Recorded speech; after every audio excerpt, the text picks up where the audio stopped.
भारत ने भी विदेशी आक्रमण और घुसपैठों को झेला, पर यहाँ ये परंपराएं अब भी जीवित हैं। इसके बारे में इतिहास की किताबों में ज्यादा नहीं लिखा गया है, पर बेहद क्रूर आक्रमण हुए। तो उनमें से एक ने वाकई अपने लोगों से ये बात कही थी और पूछा, हम लोग कैसे जीने के इस हिंदू तरीके को जलाकर राख करें। फिर भी ये खत्म नहीं हुआ। अगर आप भगवान को भी मार दें तो भी ये लोग हार नहीं मानते। नमस्कारम सद्गुरु। अगर आप पूरी दुनिया को देखें, सभी देश। अच्छा, आपने पूरी दुनिया देख ली है? मेरा मतलब इतिहास में अगर हम दुनिया का इतिहास देखें तो सभी देशों की खुद की परंपराएं रही हैं। जैसे मिस्र, अमेरिका, ईरान, सभी की अपनी अपनी परंपराएं रही। पर विदेशी आक्रमण के बाद वो सब पूरी तरह से खत्म हो गया। भारत ने भी विदेशी आक्रमण और घुसपैठों को झेला, पर यहाँ ये परंपराएं अब भी जीवित हैं। ये आज भी ज्यादा सक्रिय रूप से जीवित हैं। तो ये यहाँ कैसे बच पाई? मतलब वो कौन सी चीज है जिसने इस सभ्यता को जीवित रखा है? क्योंकि आप अब भी साड़ी पहन रही हैं, बस ऐसे ही ये जीवित रही है।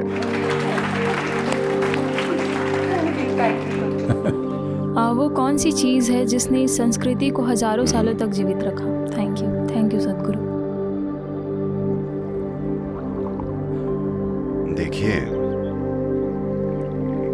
आक्रमण कहने के लिए एक सरल सा शब्द है, पर जब आप पर इसकी मार पड़ती है, इसकी क्रूरता को आप झेलते हैं, तब बात अलग होती है। उस दौर में जो हुआ उसको बयां भी नहीं किया जा सकता, खासकर जो औरतों के साथ हुआ। आदमी मारे जाते थे कई मायनों में, वो किस्मत वाले थे।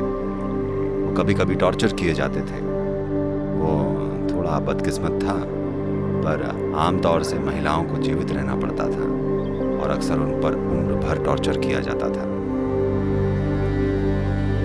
तो आक्रमण केवल एक सरल सा शब्द नहीं है। दो तरीके होते हैं जिससे लोगों को, जायदाद को या खुद दुनिया को पाया जा सकता है। एक तो आक्रमण से और दूसरा है समावेश से। अगर आप किसी चीज को खुद में शामिल करके कुछ पाते हैं तो ये खूबसूरत हो जाता है ना? अगर आप हमला करके कुछ पाते हैं तो ये वो सबसे बदसूरत और गंदी चीज है जो आप सोच सकते हैं, चाहे ये एक आदमी की बात हो या राष्ट्रीय, सांस्कृतिक या सभ्यता के स्तर पर हो।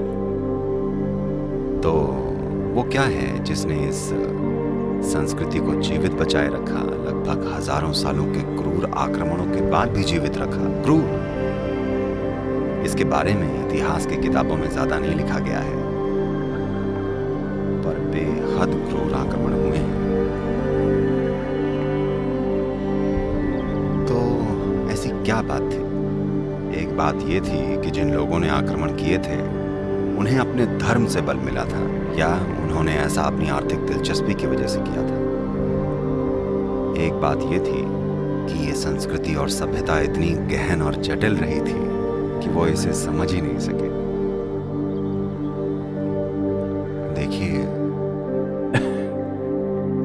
मैं उसका नाम भूल जाता हूँ।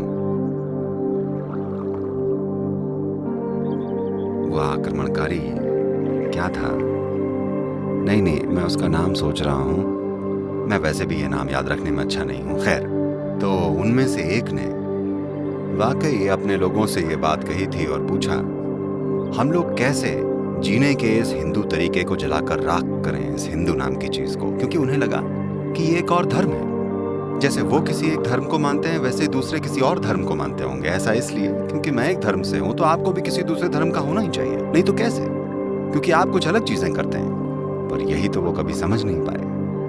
तो उन्होंने इसे देखा और धार्मिक मुखिया कहाँ है, धर्म गुरु कौन है, उसे मार डालते हैं, ये थी सोच। तो उन्होंने कहा नहीं, ये सैकड़ों की संख्या में है, तो उन्होंने सबको मार दिया। पर फिर भी ये नहीं मरा, क्योंकि इसके लिए कभी कोई नेतृत्व नहीं रहा है, इसका कभी कोई व्यवस्थित ढंग नहीं रहा है। यहाँ हर व्यक्ति अपनी ही चीज खोज रहा है और सभी इसे स्वीकारते हैं। ये इकलौती व्यवस्था थी जो हमारे पास थी। आप एक पेड़ को पूजती हैं, मुझे इससे कोई दिक्कत नहीं है। वो उस पत्थर को पूजती हैं, मुझे उससे कोई दिक्कत नहीं है। मैं ना तो पेड़ की पूजा करता हूँ, ना किसी पत्थर की, पर मुझे कोई दिक्कत नहीं है। मैं आकाश की पूजा करता हूँ। कोई है जो किसी की पूजा नहीं करता, अरे हमें उससे भी कोई परेशानी नहीं है। तो उन्हें ये कभी समझ ही नहीं आया, क्योंकि उन्होंने हमेशा ये माना कि आपको किसी न किसी पंथ का होना चाहिए। Here people did not belong to any entity. यहाँ लोग किसी पंथ से नहीं रहे, इसलिए कोई नेतृत्व नहीं रहा। आप जितने चाहे उतने लोग मार दें, पर फिर भी ये जीवित है। हर घर में इंसान के दिल में जो चीज धड़क रही है, आप उसे नहीं मार सकते, ठीक है? इसको नेतृत्व नहीं चाहिए था, ना ही कोई किताब चाहिए थी, ना ही इसको एक विचारधारा चाहिए थी, ना ही इसको एक भगवान चाहिए था। ये सबसे महत्वपूर्ण बात है। तो वो एक एक करके पूरे उत्तर भारत के मंदिरों को तोड़ते चले गए। आप दक्षिण भारत आकर देखिए, भव्य मंदिर अब भी यहाँ मौजूद हैं, क्योंकि वो इतनी नीचे तक नहीं आ पाए। तो यहाँ आप अद्भुत मंदिरों को देखेंगे, ये आपको उत्तर भारत में नहीं दिखेंगे, क्योंकि वो ज्यादातर तोड़ दिए गए थे। तो अगर आप भगवान को भी मार दें तो ये लोग हार नहीं मानते। आप मंदिर तोड़ दें तो उनके पास खुद अपने घर में छोटे से भगवान हैं, वो वहीं पूजा कर लेंगे। आप उनके घर तोड़ दें तो वो उन्हें अपने शरीर पर लेकर घूमेंगे और उन्हें वहीं पूज लेंगे, उनके पास आत्मलिंग है। इन लोगों के साथ आप क्या करेंगे?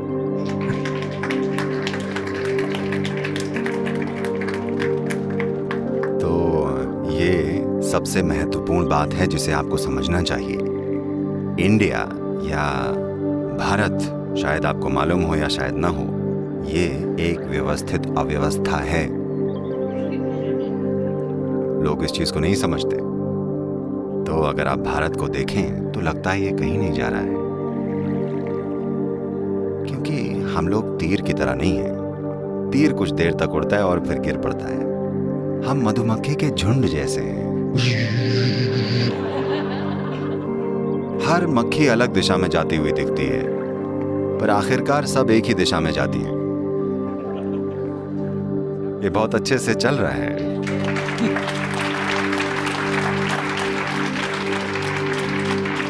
और वो शहद भी बनाती हैं, अगर आप जानते हो।